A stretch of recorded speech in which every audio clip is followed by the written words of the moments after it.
श्री कृष्ण हिंदू धर्म के ईश्वर एवं भगवान विष्णु के 8वें अवतार माने जाते हैं। श्याम, गोपाल, केशव, द्वारकाधीश, कन्हैया आदि नामों से लोग इनको जानते हैं।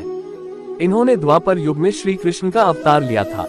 श्री कृष्ण का जन्म बहुत ही कठिन एवं भयानक परिस्थितियों में हुआ था। कंस कौन था? एक बार मथुरा का राजा कंस, जो देवकी का भाई था, वह अपनी बहन देवकी को ससुराल छोड़ने जा रहा था। तभी रास्ते में अचानक एक आकाशवाणी हुई थी। उस आकाशवाणी में बताया गया कि तुम्हारी बहन अर्थात देवकी, जिसको तुम खुशी खुशी उसको ससुराल लेकर जा रहा है, उसी के गर्भ से उत्पन्न 8वां पुत्र तेरा वध करेगा।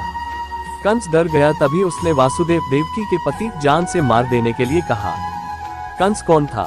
देवकी और वासुदेव को बंदी बनाया। तब देवकी ने कंस से विनती की और कहा कि मैं स्वयं लाकर अपने बच्चे को तुम्हारे हवाले करूंगी। आपके बहनोई बेकसूर है, उनको मारने से क्या लाभ मिलेगा? कंस ने देवकी की बात मान ली तथा वासुदेव और देवकी को मथुरा के कारागार में डाल दिया।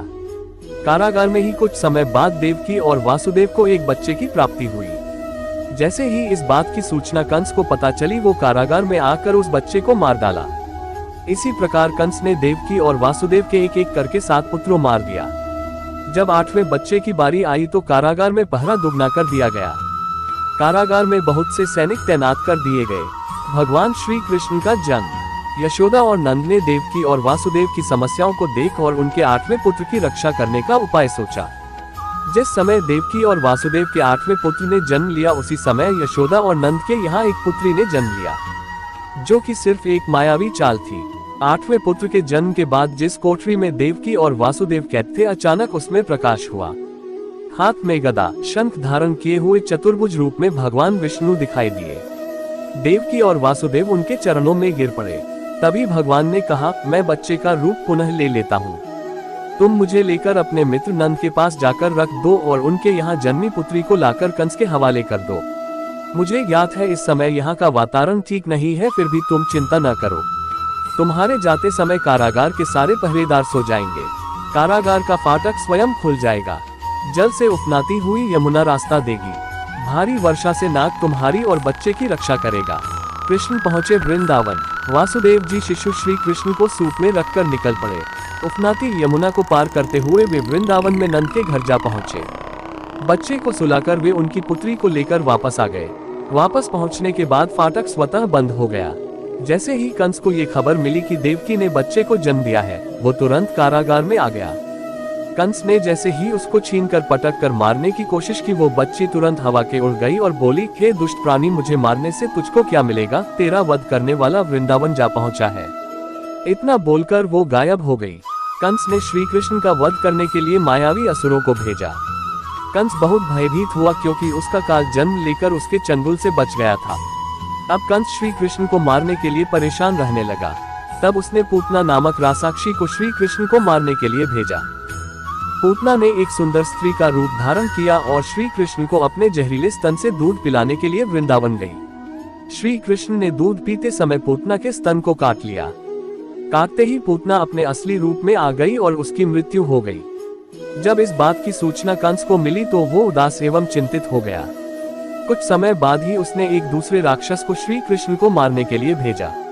वो राक्षस बगुले का रूप लेकर श्री कृष्ण को मारने के लिए झपटा। तुरंत श्री कृष्ण ने उसको पकड़कर फेंक दिया, जिसके बाद वह राक्षस सीधे नरक में जा गिरा। तभी से उस राक्षस का नाम वकासुर पड़ गया। उसके बाद कंस ने कालिया नाग को भेजा। तब श्री कृष्ण ने उससे लड़ाई की और बाद में वो नाग के सर पर बांसुरी बजाते हुए नृत्य करने लगे थे। तत्पश्चात वहां से कालिया नाग चला गया। इसी प्रकार श्री कृष्ण ने कंस के अनेकों राक्षसों का वध किया। जब कंस को लगा कि अब राक्षसों से ये नहीं हो पाएगा, तब कंस खुद ही श्री कृष्ण को मारने के लिए निकल पड़ा।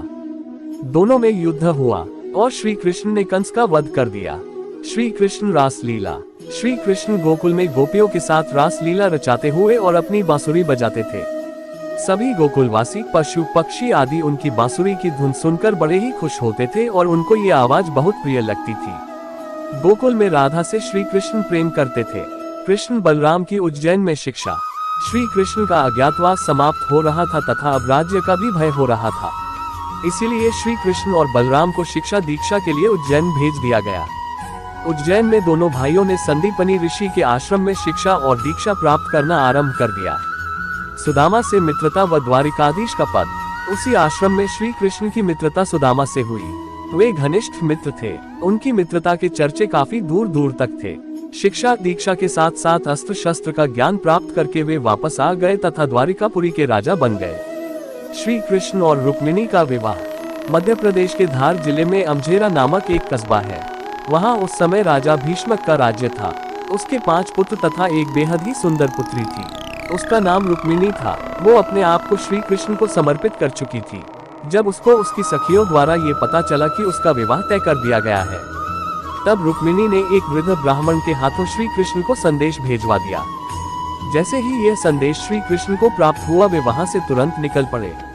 श्री कृष्ण ने आकर रुक्मिणी का अपहरण कर लिया और द्वारिकापुरी ले लाए। श्री कृष्ण का पीछा करते हुए शिशुपाल भी आ गया, जिसका विवाह रुक्मिणी से तय हुआ था। द्वारिकापुरी में दोनों भाइयों श्री कृष्ण और बलराम की सेना तथा शिशुपाल की सेना के साथ भयंकर युद्ध हुआ, जिसमें शिशुपाल की सेना नष्ट हो गई। श्री कृष्ण और रुक्मिणी का विवाह बहुत ही धूमधाम तथा विधि विधान पूर्वक किया गया। श्री कृष्ण की सभी पटरानियों में रुक्मिणी का दर्जा सबसे ऊपर था।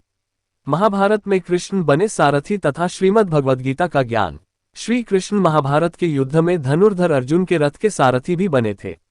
श्री कृष्ण ने युद्ध के दौरान अर्जुन को बहुत से उपदेश दिए थे, जो कि अर्जुन को युद्ध लड़ने के लिए बहुत ही सहायक सिद्ध हुए थे। ये उपदेश गीता के उपदेश थे जो श्री कृष्ण के द्वारा बताए गए थे। यह उपदेश श्रीमद् भगवद गीता के नाम से आज भी विख्यात है। भगवान श्री कृष्ण ने इस युद्ध में बिना हथियार उठाए ही इस युद्ध के परिणाम को सुनिश्चित कर दिया था। महाभारत के इस युद्ध में अधर्म पर धर्म ने विजय प्राप्त करके पांडवों ने अधर्मी दुर्योधन सहित पूरे कौरव वंश का विनाश कर दिया था। दुर्योधन की माता गांधारी अपने पुत्रों की मृत्यु एवं कौरव वंश के विनाश का कारण भगवान श्री कृष्ण को मानती थी।